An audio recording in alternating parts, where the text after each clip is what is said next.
ഇതാണ് പുലിപിടുത്തക്കാരൻ ഗോപാലേട്ടന്റെ വീട്. ഇതാണ് വീട്. ആ, പുലിഗോപാലേട്ടൻ. പുലിഗോപാലട്ടല്ലേ? പക്ഷെ ഇപ്പൊ ഈ പ്രാവശ്യം പുലി ഇയാൾക്ക് പണി കൊടുത്തു. പുലി ഇയാളെ പിടിച്ചു. ഇയാളെ ആക്രമിച്ചു. അവന്ന് വിളിച്ചു നോക്കാം അല്ലേ? ആ, വിളിച്ചു നോക്കാം. ഗോപാലേട്ടാ. ഗോപാലേട്ടാ, എന്താണ് മക്കളെ? നമസ്കാരം. ഞങ്ങൾ മാധ്യമ പ്രവർത്തകരാണ്. ആ ശരി. ഞാനും മാധ്യമ പ്രവർത്തകൻ. ഇതിനെ കണ്ടിട്ട് അങ്ങനെ തോന്നുന്നില്ല. അപ്പം വിശേഷങ്ങൾ അറിയാൻ വേണ്ടി വന്ന വിശേഷങ്ങൾ അറിയാൻ വേണ്ടി വന്നതാണ് അല്ലേ? എന്താണ് മക്കളെ വിശേഷം? നിങ്ങളല്ലേ പുലി? അല്ല, ഞാനല്ല, എന്റെ അച്ഛനാ പുലി. അല്ല, നിങ്ങളെയാണല്ലോ പുലി ആക്രമിച്ചത് എന്നാണ് ചോദിച്ചത്. ഓനെ ഇങ്ങോട്ട് അടുപ്പിക്കണ്ടേ, എനക്കോനെ പിടിച്ചിട്ടില്ല. നിങ്ങളെ പുലി ആക്രമിക്കാനുണ്ടായ കാരണവും വസ്തുതകളൊക്കെ അറിയാൻ വേണ്ടി വന്നതാണ്. കാരണം എന്ത്? അപ്പം നിങ്ങളെ ശരിക്കും പുലി ആക്രമിക്കാൻ എന്താണ് സംഭവിച്ചത്? എന്നെ പുലി എല്ലാവരും അല്ല, ആ സംഭവം ഒന്ന് ചുരുക്കി പറഞ്ഞാൽ. ചുരുക്കി പറയാമോ? ചുരുക്കി പറഞ്ഞേ.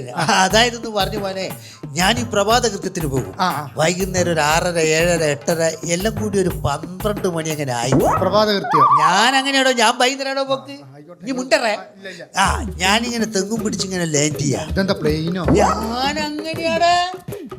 അങ്ങനെ തെങ്ങും പിടിച്ചിങ്ങനെ ലാൻഡ് ചെയ്യുമ്പോ പെട്ടെന്ന് തടിച്ച് കൊഴുത്ത് ഉരുണ്ടിങ്ങനെ പുലിയല്ല മോനെ, അതല്ല മോനെ, നമ്മളെ ആന. അരിക്കൊമ്പൻ ആന. അതിങ്ങനെ വരുവല്ല മോനെ, ഇങ്ങനെ ചെവിയെല്ലാം ഇങ്ങനെ ആട്ടിട്ട് ഇങ്ങനെ വരുക. അതിങ്ങനെ റേഷൻ പീടിയെ പോയിട്ട് വരുവല്ലോ മോനെ. പിന്നെ അരിക്കൊമ്പൻ അരിക്ക് റേഷൻ പീടിയല്ലാണ്ട് പിന്നെ സ്വർണ്ണ പീടിയല്ല പോവാ. ഇനി ചിലക്കറ. അങ്ങനെ ഞാനിങ്ങനെ വീണ്ടും ഇങ്ങനെ കുറ്റിയും പിടിച്ചിങ്ങനെ തെങ്ങിൻ്റെ കുറ്റിയും പിടിച്ചിങ്ങനെ നിൽക്കുമ്പോ മോനെ പെട്ടെന്ന് കാട്ടുകുറ്റിന്നൊരൊച്ച. പുലിയല്ലടോ, എന്റെ ഓള് സെക്കൻഡ് ഷോ കഴിഞ്ഞ് വരുന്നതാ. സെക്കൻഡ് ഷോ കഴിഞ്ഞ് കാട്ടുകുറ്റി കൂടി രജനീകാന്തിന്റെ ജയിലറെ കണ്ട് വരുന്ന അവൾ ഒറ്റക്ക്. ഞാനും വേണ്ടോക്ക്. ഓക്ക് കംപ്ലീറ്റ് നാട്ടുകാരില്ലേ. അങ്ങനെ ഓളിങ്ങനെ വരുമ്പോ മോനെ ഞാൻ അങ്ങനെ ഓളങ്ങനെ അങ്ങ് പോയി. പിന്നെ ഞാൻ തെങ്ങും പിടിച്ചിങ്ങനെ ലാൻഡ് ചെയ്യാ. പെട്ടെന്ന് മോനെ ബേക്കിൽ എന്റെ തലയിലൊരു ചൊറിയും പോലെ. അല്ലടാ മോനെ, അതല്ലടാ, സാക്ഷാൽ പുലി. പിന്നെ എന്റെ കണ്ണ് കടിച്ച് പറിച്ചെടുത്ത് പുലി എൻ്റെ കണ്ണ് പുലിൻ്റെ വായിൽ വെച്ചിട്ട് പുലി എന്നെ നോക്കി ചിരിക്കുമല്ല മോനെ. പിന്നെ എനിക്ക് ഓർമ്മ വന്ന് മുകളിൽ നിന്ന് നേഴ്സുമാരും താഴേന്ന് വേനും കറങ്ങുന്നടാ. അങ്ങനെ എന്നെ പുലി പിടിച്ച മോനെ. ഒരുപാട് പുലിയുടെ ഞാൻ പിടിച്ചിട്ട് ഇത് ആദ്യമായിട്ടാണ് എനിക്ക് ഇങ്ങനെ സംഭവിച്ചേ. അല്ല, നിങ്ങൾ പുലി പിടിക്കാൻ നിങ്ങൾക്ക് പൂർവ്വവൈരാഗ്യം ഉണ്ടായിരുന്നു? പൂർവ്വവൈരാഗ്യം ഉണ്ടായിരുന്നു. പുലിക്ക് ഞാൻ കുറെ 5-6 മാസം മുമ്പേ പുലിന്റെ ഇരുന്ന് കുറച്ച് പൈസ വാങ്ങിക്കുന്നു. കുറിക്കല്യാണത്തിന്റെ ചിലക്കല്ലടങ്ങി പൂർവ്വവൈരാഗ്യം. അതായത് പുലിയുടെ സ്വഭാവം ഒന്ന് പറയാമോ? എങ്ങനെയാണ് പുലി നിങ്ങളെ? നല്ല സ്വഭാവം. കണ്ടപാട് എന്നോട് ചോദിച്ചു, കുമാരട്ടങ്ങൾ ചായ കുടിച്ചിക്കാ, ഗോപാലട്ടങ്ങൾ ചായ കുടിച്ചിക്കാ. ചായ കുടിച്ചിക്കില്ല, ഉള്ള ചായ കുടിച്ച ഗോപാലട്ടങ്ങൾ. അങ്ങനെ ഞാൻ ഒറ്റ എന്നെ കൂട്ടി ചായക്ക് പോകാൻ തയ്യാറായതാ പുലി. ചേലക്കല്ലടായിരുന്നു. നിങ്ങൾക്ക് ശരിക്കും ആക്രമിക്കുന്ന സമയത്ത് ഉണ്ടായ വികാരം എന്താണ്? ഞാനിങ്ങനെ കുഞ്ഞെ പോലത്തെ പോത്താ ഞാൻ. പുലിനിങ്ങനെ കാണുമ്പോ എനിക്കിങ്ങനെ വികാരം ഉണ്ടാകുന്ന. ഞാനെന്താടാ ഇങ്ങ കണ്ട മൃഗങ്ങളെല്ലാം കണ്ടാകുമ്പോ വികാരം ഉണ്ടാകുവേ. അനങ്ങല്ലടാ. അല്ല, ഈ ശരിക്കും പുലിയുടെ വായിലെ പല്ല് എത്രയാണെന്ന് കണക്കാക്കിയിട്ടാണ് പ്രായം കണക്കാക്കുന്നത്. അതെ, പുലിന്റെ വയസ്സ് കണക്കാക്കുന്നത്.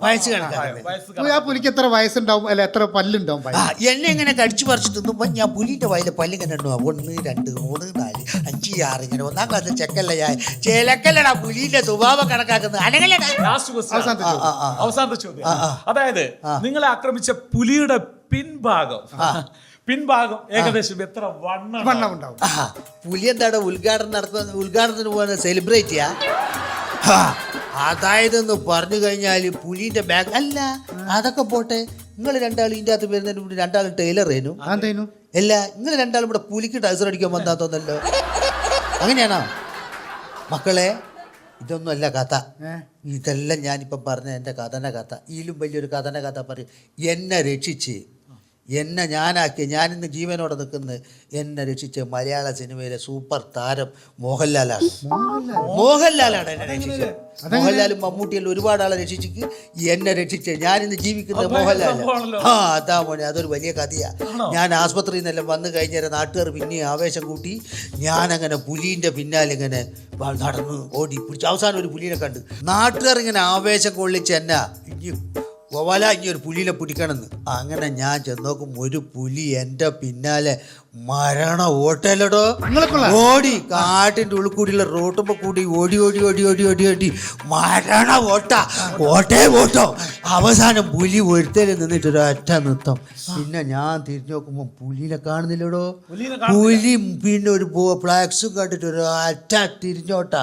ഫ്ലക്സോ? ആ നമ്മളെ മോഹൻലാലിന്റെ പുലിമുരുകന്റെ ഫ്ലക്സടോ. അതും കണ്ട് പുലി ഒരൊറ്റ ഓട്ടാ. ഒരൊറ്റ ഓട്ടാ? ആ തിരിഞ്ഞോടി. നിങ്ങൾ തിരിച്ചോടി? ഞാൻ ഓടിക്കില്ല, ഞാൻ അങ്ങോട്ടോടി. പുലി അങ്ങോട്ടോടി, ഞാൻ ഇങ്ങോട്ടോടി. രക്ഷപ്പെട്ടു. ഓ, അതുകൊണ്ട് മോഹൻലാൽ എനക്ക് മറക്കുവാനാവൂല മക്കളെ. അപ്പൊ മോഹൻലാലാണ് നിങ്ങളെ രക്ഷിച്ചത്. പുലിമുരുകൻ എന്റെ ദൈവം മോഹൻലാലാണ്.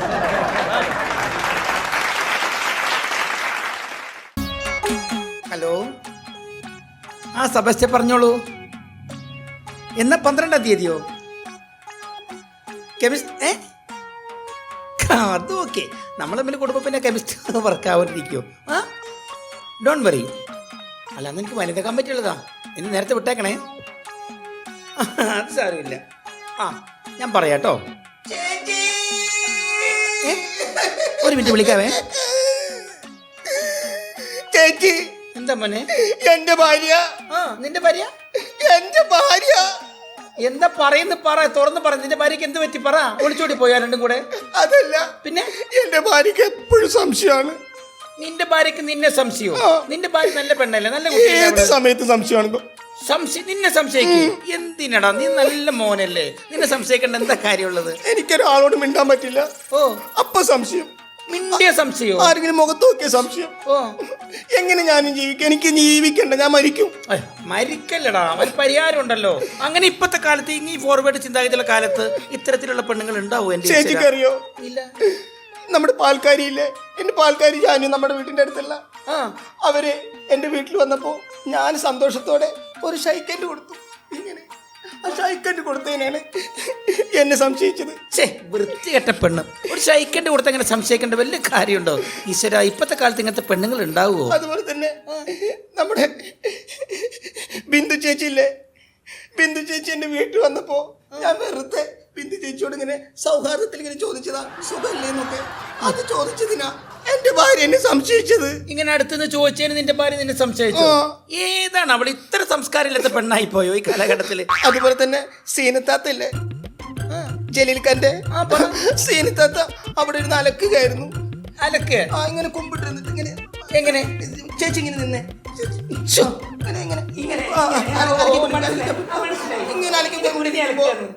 എത്രയായാലും നമുക്കൊരാഗ്രഹം ഉണ്ടാവില്ലേ? ഞാൻ പതുക്കെ ചെന്ന് ഇങ്ങനെ അങ്ങോട്ട് കെട്ടിപ്പിടിച്ചു. അതിനെയാണ് എന്നെ സംശയിച്ചത് എന്റെ ഭാര്യ. പിന്നെ അതുപോലെ തന്നെ അമ്മായിയുടെ മോള് വീട്ടിൽ വന്നപ്പോ ഞാനും അവളും കൂടി സംസാരിച്ചിരിക്കുമ്പോ അവളുടെ കണ്ണില് കരട് പോയി. ആ സമയത്ത് ഞാൻ അങ്ങനെ പതുക്കെ ചെന്ന്, എത്രയായാലും എന്റെ അമ്മായിയുടെ മോളല്ല, ഞാനിങ്ങനെ പതുക്കെ അത് എടുത്തു കളഞ്ഞു. അത് നേരിട്ട് കണ്ടു എന്റെ ഭാര്യ. അവൾക്ക് അന്നും സംശയം, എപ്പോ നോക്കിയാലും സംശയം. എനിക്കൊരാളോട് മിണ്ടാൻ പറ്റില്ല. അധികം സംശയത്തിനെ പറ്റി പറയണ്ട മോനെ കേട്ടോ. എനിക്ക് ഏകദേശം നിന്റെ സൂക്കട് മനസ്സിലായി. നീ എന്നിട്ട് വന്ന് പറഞ്ഞതല്ലേ. അതുകൊണ്ട് നമ്മൊരു കാര്യം ചെയ്യാം. നിന്റെ ഇത്തരത്തിലുള്ള പെണ്ണുങ്ങൾ നമുക്ക് വേണ്ട, നമുക്ക് ഡൈവേഴ്സ് ചെയ്യാൻ ശ്രമിക്കാം. ഞാൻ നാളെ തന്നെ കുടുംബ കോടതി കേസ് കൊടുത്തിട്ട് ഞാൻ ഡൈവേഴ്സ് വാങ്ങി തരാം. ഓക്കെ ആണോ?